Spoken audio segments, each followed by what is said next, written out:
paradise.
Okay, so like 2 mornings ago, I woke up at 3 a.m. and yeah, man, like I couldn't get back to sleep at all. So I couldn't get back to sleep, and I know I lay there for at least an hour, or maybe a tad bit longer, and then I finally got abducted by Joel, and he left physical evidence behind. But so anyway, I woke up at 3 a.m. Well, actually, the best way they like giving out-of-body experiences is when you go to bed, your normal sleep cycle, you break the sleep cycle, like by getting up, going to the bathroom, then you lay back down, and then just bam, the split second before you fall asleep, they nab you. But anyway, so like, okay, it was 3 a.m. I got up and went pee-pee, and then I lay back down, and I was just freaking wide awake. And for like an hour or a little longer. So I was talking to Joel. And that's Joel right there. He's been doing sexual stuff for as long as I can remember. But anyway, so but I finally pinpointed, what being he was in 2013. So now I talk to him all the time. And he gives me lots of out-of-body experiences. I'm his bitch, basically. Okay, so anyway, so like, it's 3 a.m., I couldn't get back to sleep. So I was talking to Joel, and I really wasn't expecting one at all. So I was like, Joel, you want to come give me an out-of-body experience? And sometimes I'll be like, you want to come give me an out-of-body experience, long drawn-out lucid dream, virtual reality experience. I'll say it like that, But this time I just said, do you want to come give me an out-of-body experience? And I didn't like say, oh, it can be sexual or non-sexual. Sometimes I say that, but I didn't this time. I wasn't expecting an out-of-body experience at all. But yeah, so I asked him a few times, do you want to come give me an out-of-body experience? Okay, so then, after I laid there from 3 a.m. to probably like 4:15 a.m., then he abducted me. And Now, I was asking them many times, like, why don't you give me like virtual reality experience or out-of-body experience or whatever in my backyard? I have said that many times, like past several months and over the past several weeks or whatever, so I guess he finally answered me or whatever. And so did that one Solide being, because I was on my back porch. Okay, so anyway, okay, so he abducted me. Okay, so, oh shit, yeah, I almost forgot this part. Okay, so this is how, okay, see, sometimes they're kind of like ass backwards. Sometimes he'll give me, I'll be flying out of body, like he'll take me out of body and I'll be flying out of body, and I'm very conscious that I'm out of body and everything. And then once he you know, then he plops me down in a virtual reality experience after that, and I'm very conscious that I'm in the virtual reality experience. But when he does it ass backwards, sometimes they will just bam, pop you into like a virtual reality experience. And you are not conscious that you are that you're not conscious that you're in an altered state. You think it's real. And so this time he did it ass backwards, where he popped me, and a lot of the other beings have done this too, like Venus. He popped me in the virtual reality experience, and then when I was floating at the height of the house, I was floating, or maybe just a tad bit under the height of the house in my backyard. That's when I knew. I was like, oh my God, you know, I'm being abducted or whatever. So anyway, so he finally abducts me, like, you know, 4:15 a.m. and I'm like standing in the hallway, and my door, there was a door in the hallway, like halfway down the hallway there was a door, and it was like cocked open, or it was halfway open, the door, and I don't really have a door in my hallway. See, I don't really have a door in my hallway, but they, you know, they like to put things where you really don't have things. They like to place things and alter things and stuff. Okay, so, but at this time I did not know I was under the abduction. I did not know I was in an altered state of reality. Okay, so then I looked at the back door. The back door was cocked open. The porch door was cocked open. So after I looked at the hallway, and the door was halfway open, and this was all virtual reality. So then I looked at that door, and that door was cocked open, and I'm thinking, somebody came in my house and stole my futon couch. Okay, so after I looked at the door that was halfway, or that was cocked open in the hallway, and then I looked at the back door, and it was halfway open, and actually it was open about 9 inches. And then I looked in the living room, and I'm thinking, okay, my freaking futon couch is gone. It was completely gone. As far as I remember, you know, everything else was still here. The TV was still here, but it was just all blank right here. The futon couch was completely gone. And that's when I was like, okay, that's weird. Somebody stole my futon couch. Okay, and I did not know I was under the abduction at this time. I did not know I was under virtual reality experience at that time. So then, okay, so after all that, and like they've done similar things just like this in other abductions, and other beings have done this too in my house. So then after I looked into the living room area, and I'm thinking, okay, somebody came in my door and stole my futon couch. My bed, basically, a futon bed, which is a couch. Right here, I use it as a couch. Okay, so then, next thing I know after that, I'm floating on my back, but well, not my back, just on my butt. I'm floating, you know, on my butt, straight up on my butt, with my head leaned back a little bit, and they've abducted me like this many times before too. I'm outside in my backyard, and I'm almost at the height of the house, you know, so I'm pretty far up there. I'm almost at the height of my house, almost the level of the house in the backyard. And that's when I knew, you know, and I was totally floating out of body and all that. And that's when I knew, like, wow, okay, that's when I was conscious that I was out of body and I was having an abduction. But they do that a lot. Like, when they first popped me in a virtual reality experience, sometimes I don't know that I'm under the abduction till a few minutes later. But I'm very conscious, you know, of the virtual reality experience, just not conscious of the fact that I'm actually out of body and blah, blah, blah.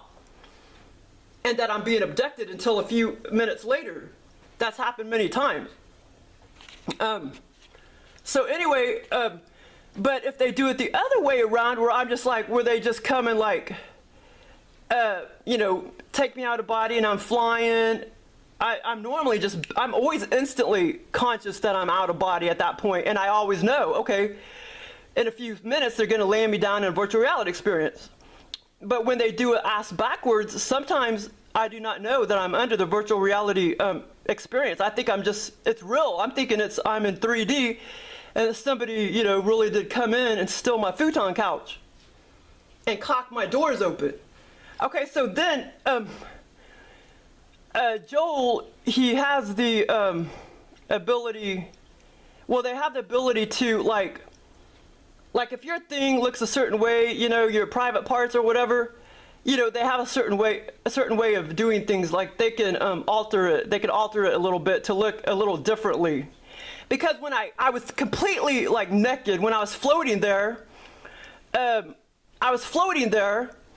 and maybe traveling at like half mile an hour, I would look down at my legs and my coochie and everything, and I'm like, wow, okay, I'm like completely naked. I was completely naked, but my legs were like, I was like smaller, my legs were like skinnier. And in real life, you know, they're not that skinny or whatever. And, but you know, they have a way of doing things to your private parts too, to just make it look, I don't know, just like they can make it look bigger, smaller, you know, it's weird. But yet anything that he did, all the things that he did, it totally transferred back into the physical body. But anyway, so I looked down at my private part, and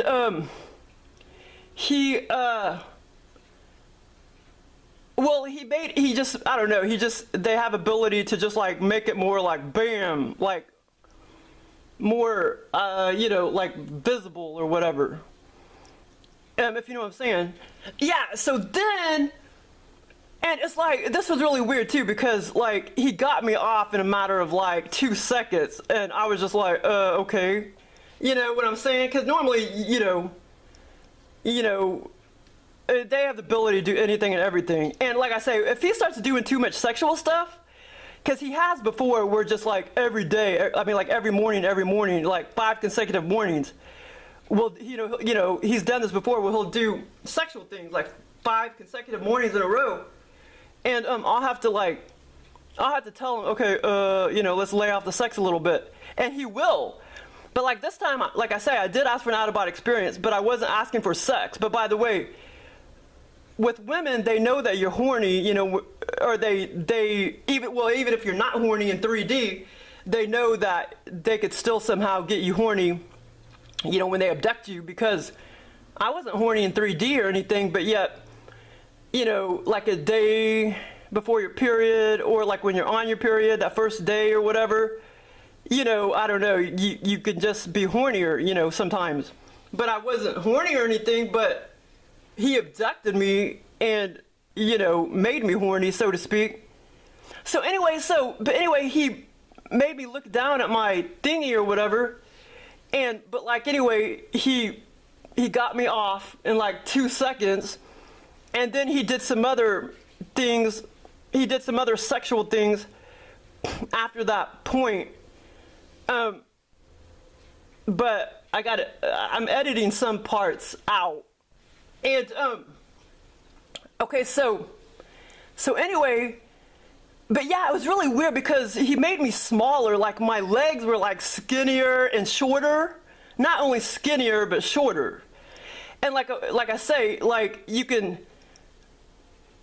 you know, look down at your coochie or whatever, and it may not be 100% what it really looks like in real life, because they have a way to, you know, they can do anything and everything, and he altered it a little bit. But He did, surprisingly, he did not turn me into a hermaphrodite this time, which he normally does, but he didn't this time. But the same thing that he did in this abduction, the sexual thing, he did that in the exact same thing in that last abduction, where he took me to the YMCA, but he didn't tell me it was the YMCA. Yeah, he did something very similar, but I edited all that part out. But yeah, I'm gonna have to edit this part out too. Okay, so anyway, so after that,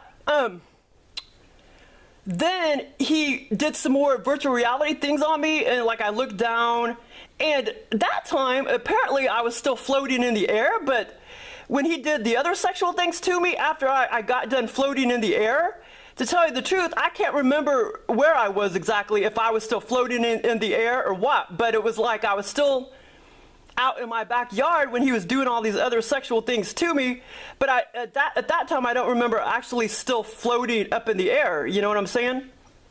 When he was doing these sexual things to me and I was still looking down again, and then he started to put testicles on me and shit like that, which he has done before too. Like at that time, I can't remember if I was still floating up in the air, but I still felt like I was outside. You know, I was still outside, but when the first part of the abduction happened, I was like, okay, I'm under the abduction. I'm floating outside, you know, up to the level of my house or whatever. I knew I was out of body. I knew I was getting an abduction. I was, you know, conscious of that at that point after the little virtual reality experience where he made somebody come in and steal my futon couch. Okay, so anyway, so after all the sexual things, I need to make sure I'm not forgetting anything. Okay, after all the sexual things, I was brought back to my bed, and I don't remember all the traveling of my consciousness back to the bed this time, but when I woke up, okay, this was a funny thing. So after he did all the sexual things, I woke up, and yeah, man, this like totally, when he does sexual things to me, it normally 9 times out of 10 it transfers over to my physical body, because I mean, like, it's really weird. Like, even though they get you, okay, even though they can get you off astrally, they're getting you off physically as well, no doubt. Because I felt my thingy and it felt totally freaking dead. I mean, if you jack somebody off, you know, 5 times or whatever, it's gonna feel pretty dead and kind of sore after that. And which, like I said, I don't mind if he does sexual things, you know, once in a blue moon, but if he starts doing stuff like that every morning, I'll tell him to lay off, and he will. So anyway, but yeah, so sometimes when they do things to you sexually like that, maybe not all the time, but most of the times, when they're astrally getting you off, they're totally physically getting you off too, man. They are. Okay, so anyway, so I was back in my bed, and okay, this is where the physical evidence he left behind. Well, besides, my thingy felt like, you know, like it had been jerked off so many times, it was like dead and sore or whatever, so to speak. Not real sore, but dead, if you know what I mean. And, so then, okay, so, the physical evidence he left behind was, when I looked at the alarm clock, it said like 12:05 p.m. And I'm like, what the hell? When it should have said like 7, it should have said like 8. It should have said 8 a.m. And it said 12:05. And so that was the physical evidence he left behind. And then at work, I was playing with the digital Ouija board, and it said, give bed non-human. So I thought that was kind of ironic and